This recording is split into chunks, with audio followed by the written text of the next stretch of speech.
Hai guys, balik lagi di channelnya Nursan Official. Nah, aku udah lama banget nggak ketemu kalian ya, karena aku nggak sempet untuk upload posting lagi di channel ini. Namun hari ini aku bakal sempetin banget buat kalian semua, terutamanya subscriber aku. Dan buat yang belum subscribe maksudnya, tapi udah tahu channel ini, silahkan di subscribe dulu ya. Buat kalian semua, semoga sehat-sehat selalu di sana. Nah, di video hari ini tuh aku bakal cerita sedikit tentang kehidupan CC di Hong Kong ini. Nah, terupdate terbaru aku punya cerita unik ini ya. CC itu apa ya? Tidak semua CC itu pemberani dan juga tidak semua CC itu takut-takut ya. Semua itu bisa disesuaikan dengan kadarnya masing-masing ya. Mungkin ada CC yang udah cukup pengertian nih sama majikan, tapi majikannya itu nggak bisa ngerti. Itu juga bisa menjadi complicated yang sangat menjadi masalah ya guys ya. Seperti misalnya kayak gini, kita punya teman itu udah cukup pengertian, bekerja itu udah cukup bagus, udah cukup baik. Katakanlah di sini aku punya teman namanya Mbak A. Mbak A ini bekerja dengan baik, sudah 2 tahun lebih ya, menjelang hampir 3 tahun lah gitu, mengurusi nenek atau pupu. Dia punya cerita, katanya setiap hari itu kerjanya udah diakui bagus sama majikannya, sama anaknya si nenek itu ya. Tapi kadangkala kita itu berontak dengan aturan ya. Bukan berontak berarti itu melawan, enggak. Seperti kayak gini misalnya, Cici udah cukup baik, udah cukup ngerti dengan pekerjaannya. Majikannya nggak ngertiinnya gini. Kamu tuh boleh libur ya, di saat hari libur itu sebenarnya di hari libur itu kita kan nggak wajib ya guys untuk seperti kayak bantu-bantu untuk yang waktu yang lama gitu, misalnya 3 jam 4 jam, semisal libur tuh keluarnya bisa jam 11 jam 12 kayak gitu ya. Itu tuh ngebantu, kata majikan itu ngebantu. Tapi buat kita libur yang hanya 1 hari, kalau kita keluarnya itu jam 11 jam 12 kayak gitu, setidaknya Cece kan gak cukup waktu untuk bertemu teman, bertemu keluarganya yang ada sama-sama di Hong Kong kayak gitu ya. Jadi kurang puas gitu ya. Jadi setidaknya majikan juga harus ngerti hal ini gitu ya.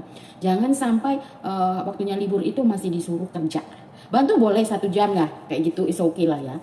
Buat kita semua aku rasa nggak masalah. Cuman kalau keterlaluan sampai jam 11 jam 12 itu sih bisa membuat kita itu nggak nyaman kayak gitu ya, boleh dikatakan. Nah, singkat cerita si Cece ini baik, ngerti, pinter juga. Dan kemudian majikannya selalu kayak gitu.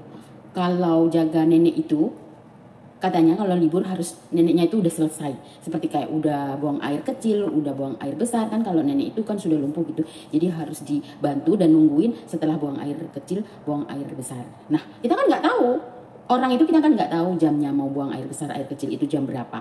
Kalau Cece ini libur ya biarkan libur ya. Jadi itu harus kewajiban keluarga yang di rumah itu atau majikan itu sudah jadi tanggung jawab majikan ya kalau Cece-nya libur. Jadi jangan ditekankan sepenuhnya Cece itu libur dan diharuskan bekerja terlebih dahulu. Jadi ini juga membuat kita bukan hitungan ya, tapi kan itu udah keterlaluan ya. Jadi buat majikan juga harus ngerti, dan Cece yang udah ngerti ini terpaksa nih berontak dong ya. Terpaksa itu maksudnya komplain gitu, aku tuh libur tapi aku disuruh kerja sampai siang. Otomatis dia kan berpikir ya. Nah, dengan berpikir dia itu serasa kayak memberanikan diri berbicara dengan majikannya bahwa hari ini tuh hari libur, jadi jangan kerja sampai siang. Jadi aku tuh nggak ada waktu untuk ketemu siapapun kayak gitu. Bener juga sih ya.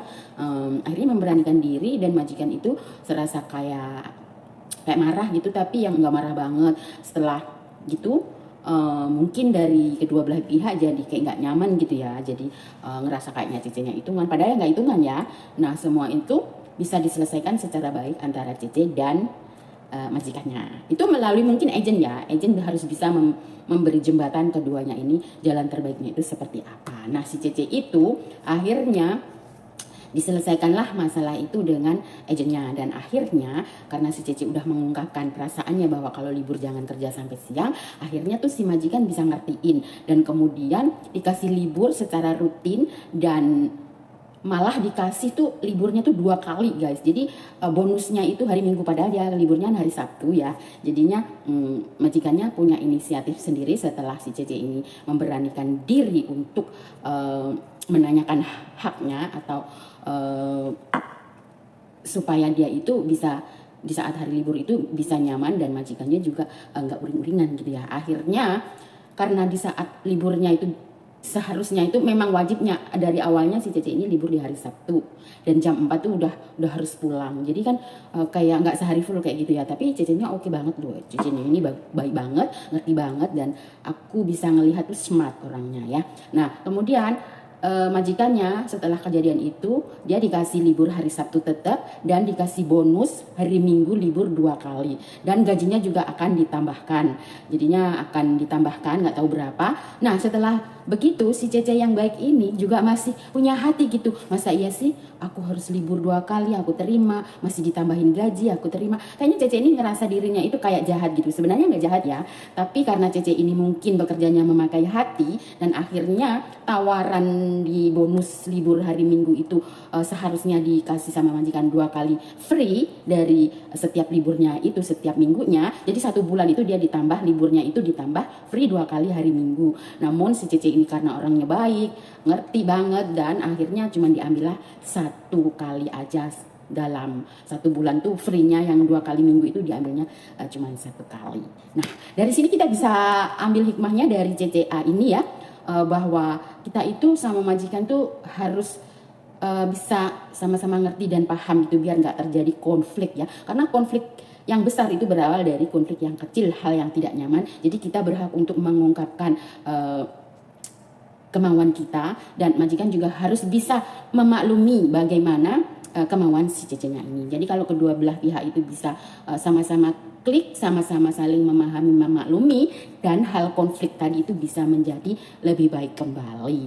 Jadi sampai di sini tuh kita ngerti ya guys, hikmah dari kita melihat video ini atau melihat keseharian bagaimana Cece-Cece yang ada di Hong Kong ini. Tidak semuanya bodoh, tidak semuanya pemberani atau suka ngelawan, tidak. Masih ada sisi-sisi lain Cece yang baik, pintar, smart, dan itu bekerja memakai hati. Nah, semoga dengan cerita aku ini kalian bisa terinspirasi, bisa menempatkan diri sebagaimana kita bekerja sama majikan. Jadi kita nggak perlu ditahan-tahan kalau ada sesuatu hal yang membuat kita itu tidak nyaman di dalam bekerja sebagai ART di Hong Kong ini.